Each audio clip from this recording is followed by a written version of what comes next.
রোজার মাসে তাহাজ্জুদের সুবর্ণ সুযোগ মিস দেওয়া যাবে না। কারণ রোজার মাসে তাহাজ্জুদ পড়লে যে পরিমাণ লাভ হয়, আমার মনে হয় কেউ যদি জানতে পারে, বুঝতে পারে, সেই বান্দা সেই বান্দি কখনো রমাজান মাসে তাহাজ্জুদ মিস দিতে পারবে না। নাম্বার 1, হাদিসে আসছে যেই বান্দা রমাজান মাসে রাত জেগে কিয়ামুল লাইল করবে তথা নামাজ পড়বে, আল্লাহ রাব্বুল ইজ্জাত ওয়াল জালাল তার পেছনের সমস্ত গুনাহ খাতা মাফ করে দেবে। সুবহানাল্লাহ পড়েন সবাই আপনারা। তাহলে প্রথম লাভ কি? আপনার পেছনের গুনাহ মাফ হয়ে যাবে। দ্বিতীয় লাভ হলো যে বান্দা তাহাজ্জুদ গুজার হবে তার সাথে আল্লাহর সম্পর্ক জুড়ে যাবে, তার সাথে আল্লাহর সম্পর্ক হবে বন্ধুত্বের মতো।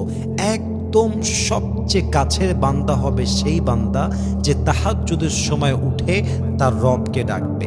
3 নাম্বার লাভ হলো আপনি যখন তাহাজ্জুদ গুজার হবেন আপনি হয়ে যাবেন মুস্তাজাবুদ দাওয়া।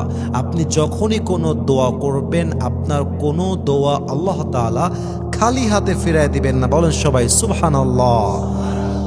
এই জন্য যদি আপনি চান আপনার দোয়া কবুল হোক, আপনি যদি চান আপনি আল্লাহর প্রিয় বান্দা হবেন, আপনি যদি চান আল্লাহর কাছে আপনার গ্রহণযোগ্যতা বাড়বে, আপনি যদি চান আল্লাহর খালেস বান্দা হবেন, তাহাজ্জুদ মিস দেওয়া যাবে না। তাহাজ্জুদের মাধ্যমেই একজন বান্দা আল্লাহর সবচেয়ে নিকটবর্তী হয়।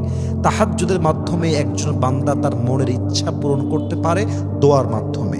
এবং তাহাজ্জুদের সবচেয়ে বড় একটা লাভ হচ্ছে আল্লাহ আপনাকে দোজখ থেকে মুক্তি দান করে, আল্লাহ আপনাকে জাহান্নাম থেকে মুক্তি দান করে। অতএব যারা জাহান্নাম থেকে মুক্তি পেতে চান, আল্লাহর কাছে সম্মান পেতে চান, আল্লাহর বন্ধুত্ব পেতে চান, আল্লাহর কাছে আপনার দোয়াটা যদি কবুল করাতে চান, তাহাজ্জুদ মিস দেওয়া যাবে না। ইভেন আমি মনে করি অন্য মাসের চাইতে রমাজান মাসে তাহাজ্জুদ পড়াটা ইজ মোর ইজি। এর কারণটা কি? আমরা কিন্তু সাহারি খেতে উঠতেছি, এক ঢেলে দুই পাখি।